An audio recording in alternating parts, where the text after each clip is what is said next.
Hello friends, नमस्ते, प्रणाम, आदाब। कैसे हैं आप सब? आई होप बहुत अच्छे होंगे और अपना बहुत अच्छा ध्यान रख रहे होंगे। Welcome and welcome back to my YouTube channel. मैं हूं आपकी फ्रेंड्स अभिलाषा और आप देख रहे हैं मेरी अभिलाषा है। और मेरी अभिलाषा है कि आप सभी का सीटेट बहुत अच्छे से क्लियर हो जाए, जिनको भी एग्ज़ाम देना है या जिनका भी क्लियर नहीं हुआ है। तो आज मैं लेकर आई हूँ EVS का प्रीवियस ईयर का क्वेश्चन, जो कि एक सेट मैंने करवा दिया था, कंटेंट का क्वेश्चन है। ये दूसरा सेट है। तो चलिए वीडियो की शुरुआत करते हैं। तो हमारा पहला क्वेश्चन है कि नीचे दी गई सूची पर विचार कीजिए।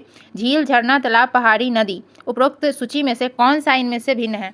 तो झील, झरना और तालाब जो है ये सभी जल के स्रोत हैं, इसलिए एक जैसे हैं। और पहाड़ी जो है वो प्राकृतिक भूमि संरचना है, इसलिए वो अलग है। तो इसका आंसर हो जाएगा 4th नंबर।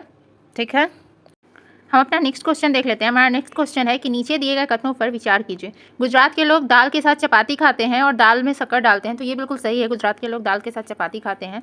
दूसरा है केरल के अधिकतर लोग किसी भी कड़ी के साथ टैपियोका खाते हैं। ये भी सही है, केरल के लोग टैपियोका खाते हैं। और सी है कि कश्मीर के लोग नारियल के तेल में बनी समुद्र की मछली खाते हैं। तो ये सही नहीं है, क्योंकि कश्मीर के लोग जो हैं वो सरसों के तेल में बनी मछली खाते हैं। डी है कि गोवा के लोग सरसों के तेल से बनी मछली खाते हैं। तो ये दोनों को ठीक उल्टा कर दिया गया है, क्योंकि गोवा के लोग नारियल के तेल में बनी मछली खाते हैं। तो इसका आंसर हो जाएगा ए और बी। तो हमारा ए और बी जो है वो फर्स्ट में ही है, तो इसका आंसर जो है वो पहला ही हो जाएगा। ठीक है, नेक्स्ट क्वेश्चन हम देख लेते हैं। हमारा नेक्स्ट क्वेश्चन है कि नीचे दिए गए पक्षियों की वह कौन सी प्रजाति है जिसकी आंख मानवों की भांति उसके सामने की ओर होती है? तो इसका आंसर उल्लू हो जाएगा, क्योंकि आप सभी उल्लू को अगर देखे होंगे तो उल्लू की जो आंखें होती है वो ठीक सामने होती है, जैसे कि हम लोगों की होती है। बाकी तो इसका आंसर जो है वो 4th हो जाएगा।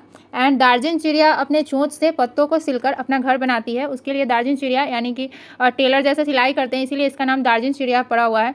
बीवर पक्षी जो है वो इसमें मेल बर्ड यानी कि नर पक्षी जो है वो घोंसला बनाता है। एंड फीमेल बर्ड यानी कि मादा पक्षी जो है उसी की वजह से अपने मेल बर्ड को चुनती है। कलचिरी जो है वो पत्थर के बीच मुलायम घोंसला बनाती है और उसमें रुई, बाल और ऊन डाल के अपना घोंसला बनाती है, ताकि घोंसला जो है वो मुलायम रहे। तो हम नेक्स्ट क्वेश्चन अपना देख लेते हैं। और आप लोग जो है अपना स्कोर हमें ज़रूर शेयर कीजिएगा और वीडियो ज़रूर देखिएगा, ये आपके लिए बहुत हेल्पफुल है। तो नेक्स्ट क्वेश्चन हम देख लेते हैं। हमारा नेक्स्ट क्वेश्चन है कि स्थानों के साथ उस क्षेत्र के गांवों के सामान्य घरों के सही विवरण का मिलान कीजिए। तो असम जो है, असम का घर जो है वो बांस से बना होता है। बांस को 3 या 3.5 फीट की ऊंचाई पे बांध के मीटर ऊंचे बने होते हैं। तो ए का जो है वो 3rd हो जाएगा। तो हम यहाँ पे लिख लेते हैं, ए का जो है वो 3rd है। दूसरा है लद्दाख। तो लद्दाख के घर में लकड़ी के फर्श और लकड़ी के समतल छत होते हैं। तो इसमें से चौथा हो जाएगा, मिट्टी और चूने से पुती पत्थर की दीवारें, लकड़ी के फर्श और लकड़ी की समतल छत। तो इसका जो है बी का ये चौथा आंसर हो जाएगा। सी का देख लेते हैं, मनाली। तो मनाली हिमाचल प्रदेश। तो मनाली में पत्थर और लकड़ी से घर बनाए जाते हैं। तो ये 5 नंबर हो जाएगा इसका। एंड डी का देख लेते हैं, राजस्थान में मिट्टी से गर्मी वहाँ पे ज़्यादा होती है, उसकी वजह से गीली मिट्टी की दीवार और कंटीली झाड़ियों से बनाए जाते हैं। तो इसका आंसर हो जाएगा पहला। तो हम देख लेते हैं इसके हिसाब से कौन हो रहा है। तो ए का 3rd और बी का 4th एंड सी का 5। सी का 5। तो इसके हिसाब से इसका आंसर जो है वो 3rd हो जाएगा। नेक्स्ट क्वेश्चन देख लेते हैं। हमारा नेक्स्ट क्वेश्चन है कि हाथियों के विषय में नीचे दिए गए कथनों पर विचार कीजिए।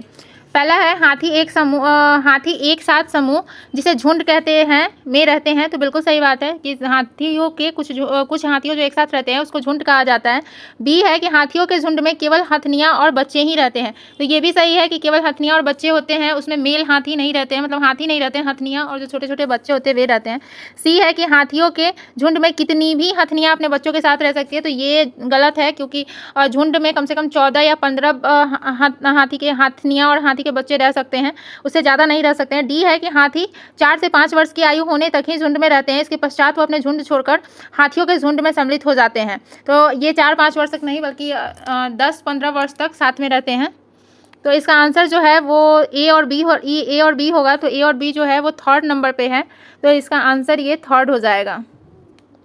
हम अपना नेक्स्ट क्वेश्चन देख लेते हैं। हमारा नेक्स्ट क्वेश्चन है ये औसत चाल निकालने वाली है। तो जिसका फॉर्मूला मैंने आपको बताया था कि औसत चाल = दूरी बटा समय। तो हम पहले देख लेते हैं इसको, क्वेश्चन पढ़ लेते हैं कि कोई व्यक्ति 29 सितंबर 2019 को एक एक्सप्रेस ट्रेन से सूरत गुजरात से नागरकोइल केरल जाने के लिए बैठा। यह ट्रेन सूरत से 20:45 बजे चली और 1 अक्टूबर को 2019 को 12:45 नगर कोइल पहुंची। यदि सूरत से नगर कोइल के बीच ट्रेन मार्ग की दूरी 2200 किलोमीटर है तो इस यात्रा में ट्रेन की औसत चाल क्या है। तो यहाँ पे दूरी दे रखी है, बस हमें टाइम निकाल लेना है। तो इसमें है 29 को चल रहा है, बीच में 30 और 1 अक्टूबर। तो हम क्या करेंगे, जो ऊपर में दिया हुआ है 20:45 उसको 24 में से माइनस कर लेंगे तो हमारा यहाँ पे आ जाएगा 3 घंटे 15 मिनट बचेंगे। एंड उसके बाद पूरे 24 घंटे, क्योंकि 30 अक्टूबर का पूरा 24 घंटा 30 सितंबर का पूरा 24 घंटा हो रहा है।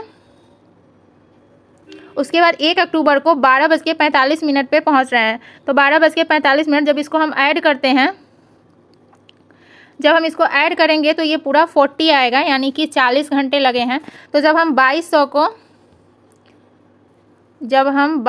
को 40 से डिवाइड करेंगे तो इसका आंसर 55 आएगा। तो देख लेते हैं 55 आंसर है कि नहीं। तो इसका आंसर 3rd हो जाएगा। नेक्स्ट क्वेश्चन हम देख लेते हैं। हमारा नेक्स्ट क्वेश्चन है कि निम्नलिखित राज्यों में से किसके बगीचों में तेज पत्ता, छोटी इलायची, बड़ी इलायची और काली मिर्च उगते हैं। पश्चिम बंगाल, गुजरात, केरल, मध्य प्रदेश। तो आप लोग सभी को पता होगा कि मसालों के लिए केरल फेमस है, तो इसका आंसर जो है वो केरल हो जाएगा। और सीटेट के एग्जाम में बस ये वाला केरल से ही पूछा जाता है कि मसाले कहाँ पे पाए जाते हैं, तो बस यही आता है। नेक्स्ट क्वेश्चन हम देख लेते हैं। नेक्स्ट क्वेश्चन है हमारा, निपोन्थिस के विषय में नीचे दिए गए कथनों पर विचार कीजिए। यह पौधा कीड़ों, मकोड़ों, मेढकों और चूहों को फंसाकर उनका शिकार कर सकता है। बिल्कुल सही बात है कि वो ढक्कन जैसा उसके ऊपर होता है और वो खुला रहता है। जैसे ही कीड़े उसमें जाते हैं, अंदर घुसते हैं, वो अचानक से उसका ढक्कन जो है ऊपर से बंद हो जाता है। बी है उसका, यह पौधा हमारे देश में नहीं पाया जाता। तो ये हमारे देश में मेघालय में पाया जाता है। तो ये वाला जो है ये गलत है, ये वाला गलत है। नेक्स्ट है, यह पौधा कीड़ों मकोड़ों को खींचने के लिए मोहक आवाज़ निकालता है। तो मोहक आवाज़ नहीं निकालता है, इसके अंदर से एक बहुत ही अच्छी स्मेल आती है। उस स्मेल की वजह से जो है वो कीड़े मकोड़े खींचे चले आते हैं। चौथा है, इसका आकार घड़े जैसा होता है जिसका मुंह पत्ती से ढका होता है। कोई भी कीड़ा मकोड़ा इसके मुंह के ऊपर पहुँचते ही इसमें फंस जाता है और बाहर नहीं निकल पाता है। तो इसका ये डी सही है, तो इसका आंसर ए और डी हो जाएगा। तो ए और डी जो है वो 2 नंबर पर है, तो इसलिए इसका आंसर जो है वो 2 हो जाएगा। ठीक है। नेक्स्ट क्वेश्चन हम देख लेते हैं कि दांडी यात्रा भारत की आज़ादी से पहले की महात्मा गांधी के जीवन की एक महत्वपूर्ण घटना है। यह घटना घटी थी, यानी कि यह घटना कब घटी थी पूछ। तो इसके ऑप्शन जो है वो सारे ही ऑप्शन गलत है, क्योंकि दांडी यात्रा जो है वो 12 मार्च 1930 से 6 अप्रैल 1930 के बीच चली थी। लेकिन इसमें 1930 कहीं नहीं दिया गया है, तो आप लोग इसको लिख लेना कि ये 1930 में ये घटना घटी है। तो इसलिए इसमें इसका आंसर नहीं दिया हुआ है, ये सारे ही ऑप्शन गलत हैं। नेक्स्ट क्वेश्चन हम देख लेते हैं। हमारा नेक्स्ट क्वेश्चन है कि नीचे दिए गए किस रोग के प्रकरण में डॉक्टर रोगियों को गुड़, आंवला और हरी पत्ती वाली सब्जियों को खाने की सलाह देती है। तो इसमें अनीमिया हो जाएगा। अनीमिया में जो है वो आयरन की बहुत कमी हो जाती है, इसलिए आंवला, गुड़ और हरी पत्तियों में आयरन की मात्रा ज़्यादा पाया जाता है। तो इसके लिए इसमें अनीमिया हो जाएगा।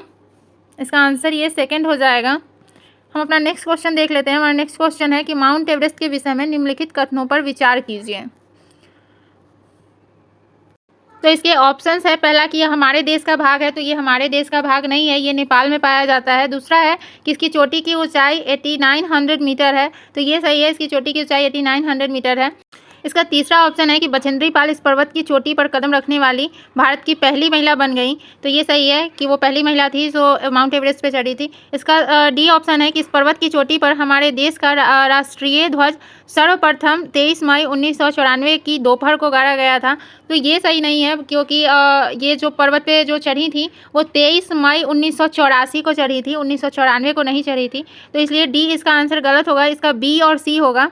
तो बी और सी जो है वो 2nd नंबर पे है, इसलिए इसका आंसर जो है वो 2nd हो जाएगा। हम नेक्स्ट क्वेश्चन देख लेते हैं। नेक्स्ट क्वेश्चन जो है वो दिशा पे है, तो इसको ध्यान से पढ़ लेते हैं कि एक डॉक्टर का घर X पर स्थित है। पहले पढ़ लेते हैं इसको। X पर स्थित है तथा उसका अस्पताल Y पर स्थित है। डॉक्टर के घर से अस्पताल जाने के लिए कोई सीधी सड़क नहीं है, तो डॉक्टर पहले A पर जाते हैं जो X से ठीक पूर्व है, 500 मीटर दूरी पर है। फिर वह B पर जाते हैं जो A से ठीक दक्षिण में 400 मीटर दूरी पर है। फिर वह C पर जाते हैं जो B से ठीक पश्चिम 90 मीटर पर है। अंत में वह अस्पताल पर पहुंच जाते हैं जो C से ठीक उत्तर 80 मीटर की दूरी पर है। तो अस्पताल के सापेक्ष डॉक्टर के घर की सही दिशा क्या है? तो इसका डायरेक्शन देख लेते हैं हम कि ये कैसे कैसे जा रहा है। तो ये है हमारा X, ये है हमारा X, इससे ठीक हमें पूर्व की तरफ 500 मीटर चलना है। तो ये है A, तो ये हो गया 500 मीटर। उसके बाद हमें जाना है B पर जो ठीक A के दक्षिण है 400 मीटर। तो साउथ हमारा नीचे हो जाएगा बी 400 मीटर। तो इसमें दूरी नहीं पूछा जा रहा है, इसमें सिर्फ सापेक्ष पूछा जा रहा है। उसके बाद सी पे जा रहा है जो कि बी से ठीक पश्चिम की तरफ 90 मीटर है, तो इधर हो जाएगा हमारा पश्चिम, और ये हो गया सी। उसके बाद वो वाई पे पहुंच रहा है जो कि ठीक उत्तर, सी से ठीक उत्तर 80 मीटर पे है। तो ये है हमारा वाई, ये है हमारा वाई जो कि 80 मीटर है। तो सापेक्ष पूछ रहा है, जब हम इसको ऐसे करेंगे तो ये हमारा हो जाएगा उत्तर यानी कि नॉर्थ, और ये हमारा हो जाएगा पश्चिम यानी कि वेस्ट। तो ये हो गया उत्तर पश्चिम। तो हमें देख लेते हैं कि उत्तर पश्चिम कहाँ पे है। उत्तर पश्चिम सेकंड में है, तो इसलिए इसका आंसर जो है वो सेकंड हो जाएगा। नेक्स्ट क्वेश्चन हम देख लेते हैं। हमारा नेक्स्ट क्वेश्चन है, रेगिस्तानी ओक नामक पेड़ के बारे में निम्न में से कौन सा कथन सही नहीं है। तो इसका फर्स्ट ऑप्शन है कि इसमें पत्तियों की जगह कांटे होते हैं, बिल्कुल सही। रेगिस्तानी ओक में पत्तियां नहीं होती है बल्कि कांटे होते हैं। दूसरा है इसकी जड़ें उथली होती है, तो ये सही नहीं है, इसकी जड़ें उथली हुई नहीं होती है। तीसरा है कि यह अपने तल में जल संरक्षित करके रखता है, ये बिल्कुल सही है कि अपने तने में जल संरक्षित करके रखता है। चौथा है कि यह 8 मीटर से अधिक ऊंचा होता है, ये भी सही है कि इसकी लंबाई जो है वो एक जो क्लासरूम की जो ऊंचाई होती है उसके हिसाब से होती है। तो इसका आंसर जो है वो सेकंड हो जाएगा। नेक्स्ट क्वेश्चन हम देख लेते हैं कि कुडुक कहाँ के लोगों की भाषा है। तो कुडुक झारखंड में एक जनजाति पाई जाती है, वो ये लैंग्वेज बोलती है, कुडुक लैंग्वेज। तो इसका आंसर जो है वो फोर्थ हो जाएगा। नेक्स्ट क्वेश्चन देख लेते हैं। नेक्स्ट क्वेश्चन है कि गुजरात के निकटवर्ती राज्य कौन है। तो इसका पहला ऑप्शन है महाराष्ट्र, कर्नाटक और राजस्थान। तो महाराष्ट्र और राजस्थान तो है लेकिन कर्नाटक नहीं है। दूसरा है मध्य प्रदेश, महाराष्ट्र और हरियाणा। तो मध्य प्रदेश और महाराष्ट्र है लेकिन हरियाणा नहीं है। तीसरा है राजस्थान, मध्य प्रदेश और छत्तीसगढ़। तो इसमें भी छत्तीसगढ़ गुजरात के निकटवर्ती नहीं है। चौथा है महाराष्ट्र, मध्य प्रदेश और राजस्थान। तो ये इसका आंसर हो जाएगा कि महाराष्ट्र भी है, मध्य प्रदेश भी और राजस्थान भी है। तो इसका आंसर ये चौथा हो जाएगा। और इसके लिए आपको एक बार मैप पे नज़र डाल लेनी चाहिए, क्योंकि ऐसे भी क्वेश्चन आ जाते हैं एक दो, तो आपको मैप भी देख लेना चाहिए। इससे आपको पता चल जाएगा कि हाँ कौन से राज्य कहाँ पे है और कौन किसके निकटवर्ती है। तो चलिए अब यहीं पे एंड होता है हमारा 15 क्वेश्चन। मिलते हैं फिर नेक्स्ट वीडियो में, और आपके कितने मार्क्स आए वो कमेंट में ज़रूर बताइएगा। तो तब तक के लिए मिलते हैं फिर नेक्स्ट वीडियो में, तब तक के लिए बाय बाय।